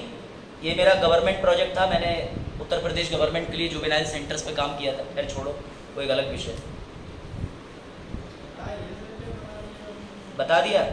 मुझे लास्ट ईयर जो है गवर्नर मेडल मिला था इस फील्ड में काम करने के लिए, तो न्यूज़ पे आप लोगों से मैं टच में नहीं था, बट लखनऊ में मुझे गवर्नर मेडल मिला था इस चीज़ के कारण में, तो ये सराहनीय था मेरे लिए तो था। मतलब पेरेंट्स कहते हैं ना, शुक्रिया, पेरेंट्स कहते हैं ना कि बेटा एक बार नाम निकलवा दो, तो मैंने कहा हत्या किसकी करनी, बोले नहीं नहीं इज्जत वाला नाम निकलवा दो। ठीक, आ जाओ वापस। अनुच्छेद 39 का कैपिटल ए तुम्हारे बड़े काम का है। वो कैसे? एक दिन राज के पड़ोसी ने कहा कि भैया भैया मैंने ना बीमा नहीं करा, कंपनी वाले परेशान कर रहे हैं, तो मैं इन्हें कोर्ट ले जाना चाहता हूँ। तो राज ने कहा कि काम करो, एक वकील साहब का नंबर ले जाओ और उनसे संपर्क कर लेना।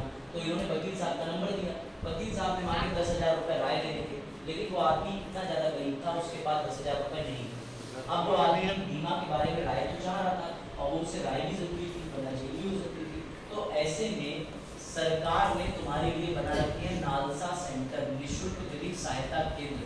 ये हर जगह है, yes, high court yes, Bareilly yes, हर जगह तुम जाके निःशुल्क विधिक सहायता ले सकते हो। सिर्फ सहायता, वो वकील तुम्हारा केस नहीं लड़ेगा, वो तुम्हें गाइड कर देगा। ऐसा सरकार ने इसलिए करा है ताकि कोई भी व्यक्ति विधिक राय की वजह से कहीं गलत समय में ना फंस जाए, समझ रहे हो? तो सरकार तुम्हारे लिए निःशुल्क विधिक सहायता भी उपलब्ध कराती है अनुच्छेद 39 के तहत।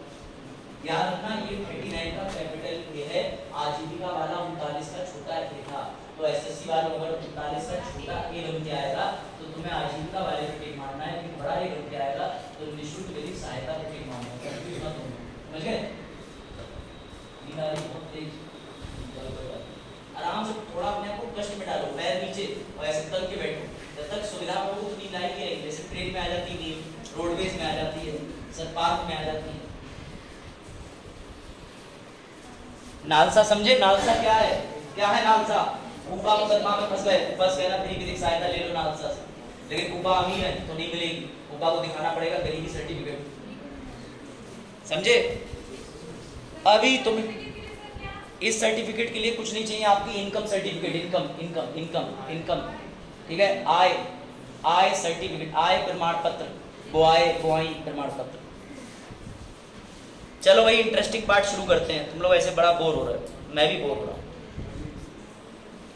ध्यान से समझना। पहले आर्टिकल 40 पढ़ ही लेते हैं।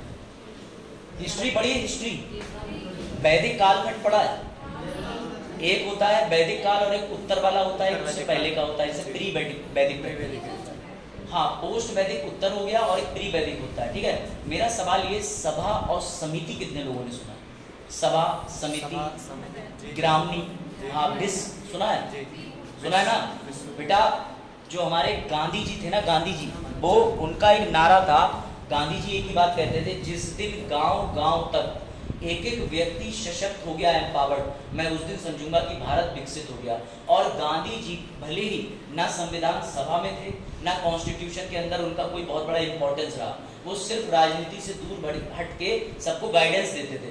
तो लेकिन एग्जैक्टली मार्गदर्शन, गांधी जी ने एक बात हमेशा कही कि जब भी संविधान लिखना तो पंचायतें, गरीबी स्तर पे लोग, ग्रामीण लोग, गाय वाली, जो गाय और ये दुग्ध पशु होते हैं, इनसे संबंधित, पर्यावरण संबंधित चीजें जरूर डालना। तो इनके रिस्पेक्ट में डाला गया अनुच्छेद 40, जो ये बात कहता है कि ग्राम पंचायतों का संगठन। ठीक है, देखो जितनी ग्राम पंचायतें हैं, जैसे केंद्र में संसद, राज्य में विधानसभा, गांव में ग्राम पंचायत, ग्राम सभा, पता है? तो ये आर्टिकल तुम्हें पावर देता है सरकार को कि तुम बना सकती हो। लेकिन सरकार ने संविधान में 72वां और 73वां और 74वां संविधान संशोधन करके ग्राम पंचायत को एक संवैधानिक चैप्टर ही जोड़ दिया था, वो हम आगे पढ़ेंगे, पता है ना? म्युनिसिपैलिटी वाला और ग्राम वाला 2 चैप्टर जोड़ दिए थे, भाग 9 में, 9 के अंदर ए डाल दिया था, अनुच्छेद 243, भाग 11 है ना? ठीक, आप सही कह रहे हो। बढ़े आगे, चलो ये भी छोड़ो, ये भी छोड़ो। अब तुम्हारे लिए पहले एक ट्रेंडिंग इशू पढ़ाता हूँ मैं, उसके बाद तुमसे बात करूंगा। आर्टिकल 41 से पढ़ना है, लेकिन मैं आज तुम्हें इंटरेस्टिंग स्टोरी सुनाता हूँ। इस वाले लेक्चर में सुनेंगे कि समान नागरिक संहिता की स्टोरी, और दूसरे वाले लेक्चर में सुनेंगे कि गाय के वध पर क्या सरकार कहती है। कोई दिक्कत? अब तुम्हें इंटरेस्ट आएगा। आर्टिकल आज सारे कवर होंगे, इसकी चिंता मत करना। पहले मेरा सवाल ये है, क्या है समान नागरिक संहिता? क्या है बताओ, क्या लगता है? क्या है? यूनिफॉर्म सिविल कोड है क्या? बड़ा चला लीजिए के साथ यूसीसी लाइन, क्या लगता है आपको समान नागरिक संहिता क्या है? समानता, इक्वलिटी को तो दी इसलिए अनुच्छेद 14 से 18 में तो ये क्यों लिखते हैं? लॉ के बेसिस पे सबको सेम देखा कास्ट के रिलीजन अरे आप कहाँ हमारे में मीटिंग कैसे की तो घबरा गए प्रयास क्या लगता है किसी क्या है यूसीसी मनोज है आप उनका रसमलाई का क्या है वो हाँ हमारे नाम रसमलाई वाली भाषा नहीं दे रहे मेरी तरह हो गया गगन से रसमलाई वाली मेरी तरह गगन घी मजाक करता हाँ भी बताओ कौन बताएगा समान नागरिक संहिता क्या है सर हमने पढ़ी अखबारों में समान नागरिक संहिता आज तुम्हें समझ में आया शाह आलम पर केस करेंगे और यहाँ पे कोई इस्लाम धर्म के फॉलोअर है मुस्लिम से सूरा नंबर 241 242 से पता हर बंदा सूरा नंबर समान तरीके से चेक करता है 242 जो भी शिकवे में शुरुआत होती है नहीं पता मैं अभी इनको को सब बताऊंगा मैं सब बताऊंगा अभी बड़े आगे जी भैया अब सुनो भैया प्रैक्टिकल टाइम ध्यान से सुनना और मुझे जवाब देना थोड़ा सा बोर्ड भी यूज कर ले बोले सर आलसी लिखते ही नहीं देखो नीचे लिखे दिख रहा है कि नहीं अरे कोई बात नहीं सफेदी पर प्रकाश डालो अब जे मत कहना हिंदी में लिखो अनिल को हिंदी अंग्रेजी नहीं कर पाओ तो भैया छोड़ो कोई बात ही नहीं ध्यान से समझना अब तुम्हें मजा आएगा ये गारंटी देखो ये बताओ पहले नाम दिख रहा है सबको कि नहीं दिख रहा है एक है अहमद साहब एक अनिल साहब है एक एंथनी जी एक गुरकीरत ध्यान से समझना ये तुम्हारे मोहल्ले के आसपास की स्टोरी है सर पूरनपुर की नहीं बेटा समझो क्या हुआ ये और ये इनके अंदर बना कनेक्शन और इन्होंने ये प्लान बनाया फिर से वही स्टोरी ठीक है इसे ले लेते हैं मनोज ठीक है मनोज है ना पीछे बैठे हो मनोज तुम सबसे ताकतवर हो देखो तुम्हें बनाया हमने समझो अब समझो ध्यान से मनोज स्टोरी एंजॉय करो इसमें कुछ आपत्ति रखनी मनोज अपना 31 मई को पेपर दे के आ रहा था आईएएस का सेम स्टोरी किरदार अलग मनोज से इन लोगों ने पूछा पेपर कैसा हुआ मनोज को पता था सीसेट कितना भयानक गया है मनोज ने ईंटा उठाई बोले ऐसा गया अब इनके ईंट मारने से कोई मरा तो नहीं लेकिन ये बात दूर खड़े 4 लोगों को बड़ा बुरी लग गई कि आए दिन मनोज ईंटा मारता रहता है कभी पैट एग्जाम पे मारती ईंटा कभी आरओ पे मारती कभी किसी पे कभी एसएससी जीडी पे कभी रेलवे भर्ती पे कभी तो हम मनोज से यही पूछ लेते कैसे हो तब भी कहता बताओ तो ईंटा मार तो समझो अब मनोज जी ने क्या करा इन चारों ने प्लान बनाया कि हम मनोज जी के घर पे करेंगे चोरी ठीक अब ध्यान से सुनना ये चोरी करने गए चारों मनोज भाई के घर पे रखा था बढ़िया वाला डंडा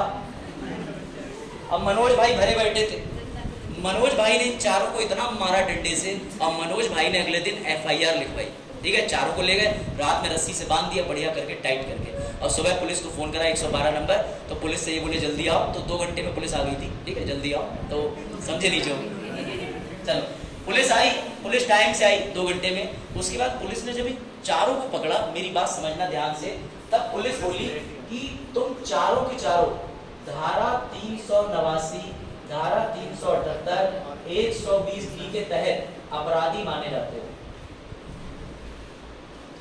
मेरी बात ध्यान से समझना यह है कंडीशन 1 यह है कंडीशन 1 यह है कंडीशन 1 अब ध्यान से समझना अब ये सब मिटा दो भूल जाओ यह है मिस्टर अहमद को करनी है शादी तो मिस्टर अहमद शादी करेंगे क्योंकि इस्लाम धर्म के फॉलोअर है तो भैया इनका निकाह चलेगा शरीयत के अकॉर्डिंग या पाक कुरान के अकॉर्डिंग कोई डाउट अनिल जो है वो हिंदू विवाह के तहत करेंगे ध्यान से समझना गुरकीरत करेंगे अगर ये सिख हैं तो सिख और भैया ये हैं तो ये क्रिश्चियन कम्युनिटी के मेरा सवाल अब तुम समझो अब तुम कनेक्ट कर पाओगे मेरा सवाल ये है सर जब इन लोगों ने चोरी करी कोई अपराध करा तो इन्हें आपराधिक में तो सबको सिर्फ धारा थी इस धारा में हिंदू मुस्लिम सिख ईसाई सबको बराबर सजा लेकिन जब उसने शादी करी तो उसका शादी का सिस्टम अलग उसका शादी का सिस्टम अलग ऐसा क्यों तो बेटा जो यूनिफॉर्म सिविल कोड का विवाह है वो 2 तरीके की विधियां होती है उनमें से एक तरीके पे जिसे बोलते हैं पर्सनल लॉ क्या बोलते हैं पर्सनल लॉ सर ये पर्सनल लॉ क्या होता है पर्सनल लॉ का मतलब तुम हिंदू हो तो तुम पे हिंदू विधि लागू तुम मुस्लिम हो तो तुम पे मुस्लिम विधि लागू, तुम क्रिश्चियन हो तो तुम पे क्रिश्चियन विधि लागू। लेकिन इससे एक समस्या होती है। समस्या ये होती है कि ये आए मेरे पास, इन्होंने कहा सर मैं हिंदू, मेरी शादी हो गई, 2 साल बाद तलाक हो गया। तो मैंने कहा अच्छा हिंदू हो, ध्यान से देखना, देखो इधर, तो देखो भी समझोगे। तो मैंने कहा तुम हिंदू हो? बोले हाँ। मैंने कहा तुम हिंदू हो? बोले हाँ। मैंने कहा 1 मिनट रुको जरा, पन्ने पलट लो, ध्यान से सुनना, एक्शन, एवरी एक्शन ऐसा ही एक्शन, इधर भी। मैंने कहा पन्ने पलट लो। उसके बाद मैंने मनोज की फाइल पूरी कर दी, ध्यान से सुनना, अभी आया छोड़ो। मैंने कहा तुम? बोले हम सर अहमद साहब। मैंने कहा तुम्हारी क्या समस्या? बोले हमें डिवोर्स चाहिए, हमने निकाह करा था 2 साल पहले। मैंने कहा रुको पन्ने पलट लो, फिर पलटे। ऐसे करते करते मैंने, आपको पता है पन्ने नहीं पलटे, मैंने इनका लॉ अलग पढ़ा, अपना लॉ अलग पढ़ा, इनका लॉ अलग पढ़ा।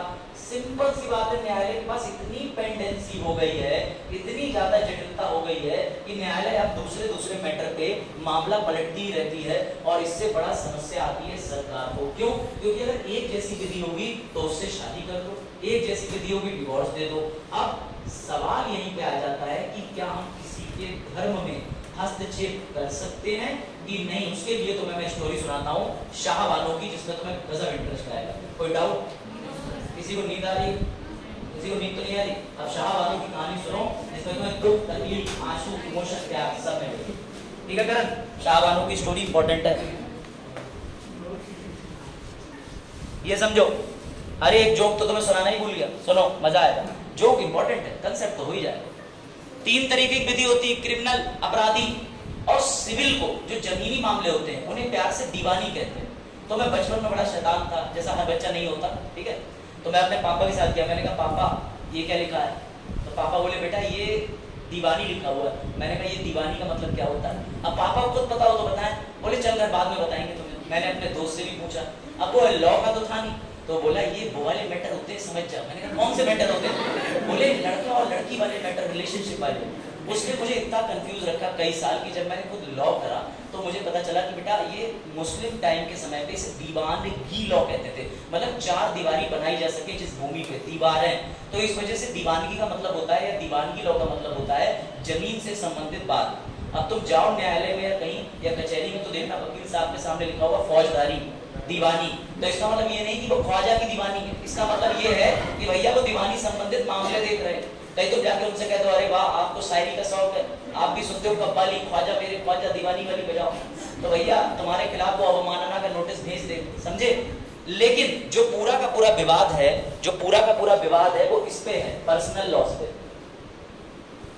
कौन से वाले? पर्सनल, ये निजी मामले। और यही मैंने अभी तुम्हें एक्सप्लेन किया, ठीक है? मनोज भाई मिट ही नहीं रहे।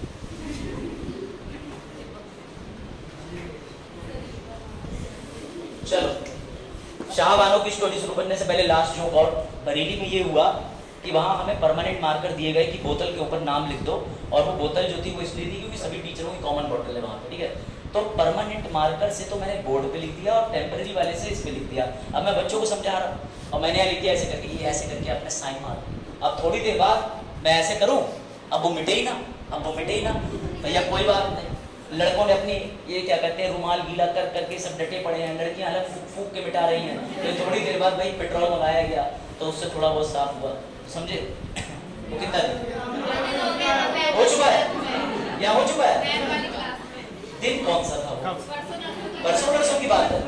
ये भगवान ऐसी घटनाएं, और तो एलियन अटैक हो गया पृथ्वी पे। चल सर से भी नहीं छुट रहा था, सर तो मेरी तरह निकले, उनकी और बौद्धिक क्षमता मेरी में कोई अंतर ही नहीं है। घबराना मत, घबराना नहीं, घर जाके कोई नहीं डरेगा। चलो शाहबानो की स्टोरी सुनने के लिए तुम लोग अपनी कुर्सी चाहे थोड़ी टर्न कर लो तो बड़ा इंटरेस्ट आएगा। It is very very interesting story और तुम्हें यूसीसी क्लियर हो जाएगा। साथ ही तुम्हें एक और चीज समझ में आएगी कि मामला क्या है। ध्यान से सुनना। हाँ अब रोटेशन में आसान होगी और टाइम भी होता है।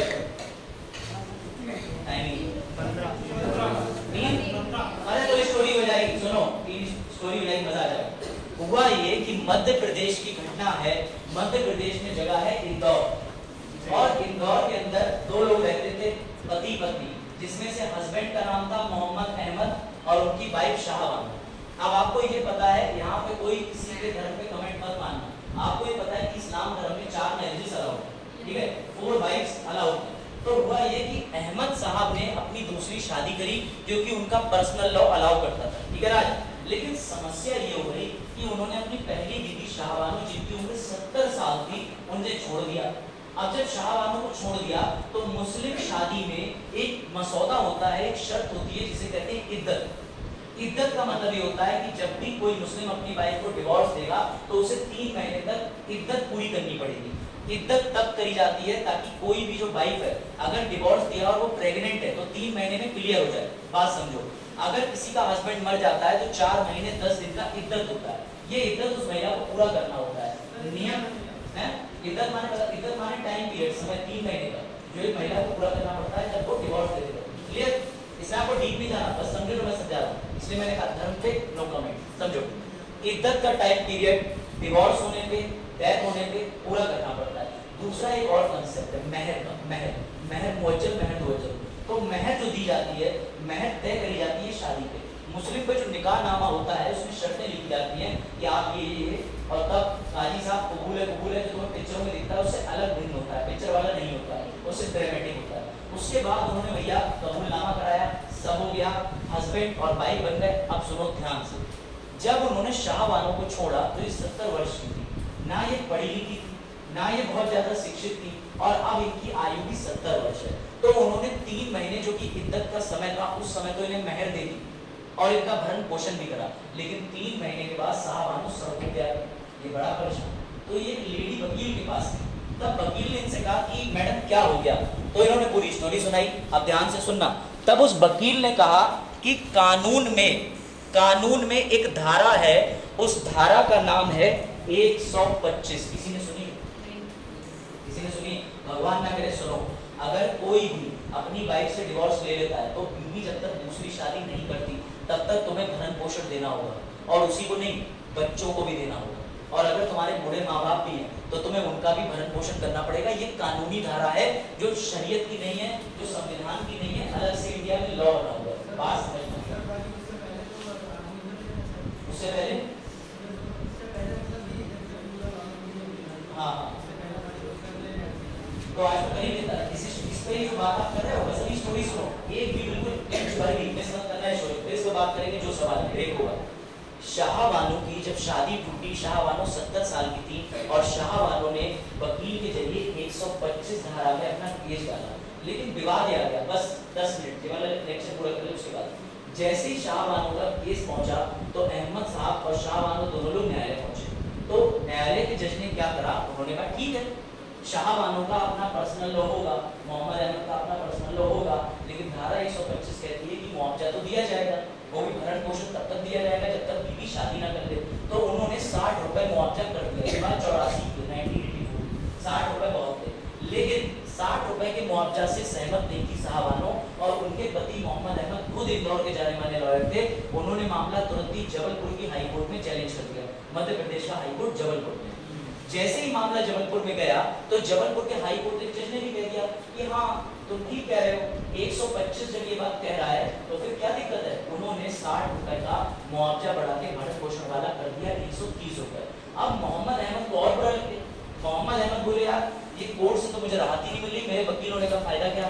वो चले गए सुप्रीम कोर्ट। अब जब ये मामला सुप्रीम कोर्ट पहुंचा तो ये सिर्फ मामला नहीं पहुंचा, इसमें वक्फ बोर्ड, ऑल इंडिया मुस्लिम जमात, जितने उलेमा थे एकदम टॉप पे सबको बुलाया गया और मामला आया कि क्या 125 की धारा जो है भरण पोषण की वो मुस्लिम धर्म में हस्तक्षेप कर सकती है कि नहीं कर सकती है। अब ध्यान से समझना ट्विस्ट। तो जब उलेमाओं से पूछा गया कि मुझे एक बात बताओ कि ये धारा जो है, हाँ ये आया, ध्यान से सुनना। जब सुप्रीम कोर्ट में दोनों पक्ष के लॉयर खड़े हुए, जब मुस्लिम पक्ष के लॉयर से पूछा गया कि तुमको क्या आपत्ति है, तो उन्होंने इद्दत की पूरी प्रक्रिया बताई कि हम 3 महीने तक भरण पोषण देते हैं, उसके बाद हमारी गारंटी नहीं है। तब जाकर के वकीलों ने कहा कि धारा 125 को ये कहती है कि भरण पोषण तब तक दिया जाएगा जब तक कि इसकी शादी नहीं होती। तभी मुस्लिम्स ने सूरा नंबर 241 242 की आयत कोट करी, और ध्यान से सुनना सुप्रीम कोर्ट के सामने इस आयत का जो फलसफा निकल के आया वो क्या है। सुप्रीम कोर्ट ने कहा कि कुरान में दिखाओ, क्योंकि कुरान को माना जाता है कि मदर ऑफ ऑल लॉज, सारे मुस्लिम शरीयत उससे ही निकली, उससे बाहर नहीं निकली। तब जाके सुप्रीम कोर्ट में व्याख्या हुई कि तुम्हारी सूरा या आयत 241-242 साफ साफ कहती है मजबूर की मदद करो, जिसने खाना नहीं खाया खाना खिलाओ, तुम्हें शवाब मिलेगा। अगर कोई गरीब है उसके लिए दान पुण्य करो, उसकी देखभाल करो। क्या धारा 125 जो कानून की है वो कुरान के कौन से अलग जा रही है? वो भी तो ये कह रही है कि 125 का मतलब ये हो गया कि जब तक तुम्हारी बीवी का भरण पोषण करने की जिम्मेदारी कोई और नहीं ले रहा, ये शादी नहीं कर रही, ये गरीब है, मजलूम है, तो तुम्हारी कुरान भी तुम्हें ये ऑर्डर दे रही है कि तुम इसकी मदद करो। तब ये लैंडमार्क जजमेंट बन गया कि सुप्रीम कोर्ट ने 125 को सही ठहराया और कहा कि शाहबानो जजमेंट में जो इनको भरण पोषण दिया जा रहा है वो तब तक दिया जाएगा जब तक ये जिंदा है और दूसरी शादी नहीं कर रहे। लेकिन तुम पावर समझे कि पर्सनल लॉ के अंदर कई अच्छी चीजें भी होती हैं, कई खराब चीजें भी होती हैं, लेकिन अगर एक सार्वभौमिक यूनिवर्सल कॉमन लॉ आ जाएगा सबके लिए तो उससे चीजें आसान हो जाएंगी। तुमने देखा कि 125 ने चीजें कितनी आसान कर दी। 125 मुस्लिम पर्सनल लॉ में घुस गया। मुस्लिम पर्सनल लॉ में उसको जो है किसी भी तरीके का मुआवजा या मेंटेनेंस नहीं दिया जा रहा था, लेकिन 125 सरकार की बनाई जा रही थी, वो कह रही थी इसको मुआवजा मिलना चाहिए, इसको भरण पोषण मिलना चाहिए। यही तो काम यूसीसी में डिमांडेड है। यूसीसी का मतलब ही यही है कि तुम्हारे जितने भी हिंदू मुस्लिम सारे लॉज हैं उनको हम लाके एक कर दें कि शादी एक तरीके से, डिवोर्स एक तरीके से, भरण पोषण एक तरीके से, बच्चा गोद लो एक तरीके से, संपत्ति के उत्तराधिकार बनो एक तरीके से। वो इस मामले में समान सार्वभौमिक नियम की मांग ही नहीं कर रही कि किसी ने हत्या करी तो दूसरी धारा दे। बात समझे कि नहीं? ये था शाहबानो के जजमेंट की। कहाँ पे? हाँ यार, ये हमेशा रहेगी, कुरान में कोई बदलाव नहीं होता। इसीलिए ठीक, सूरा बकरा आयत नंबर, ठीक है। एक चीज सुनिए, सुमन को बोलो फिल्म लाइट से तो सब पढ़ गया, ठीक है। तो मेरा धर्म परिवर्तन प्रोग्रेस में नहीं है, बस मैं तुम्हें बता रहा हूँ, मुझे स्टडी करने का शौक है, समझ है? बोले कोई आपकी मन कर नहीं बोले, चलो समझ गए।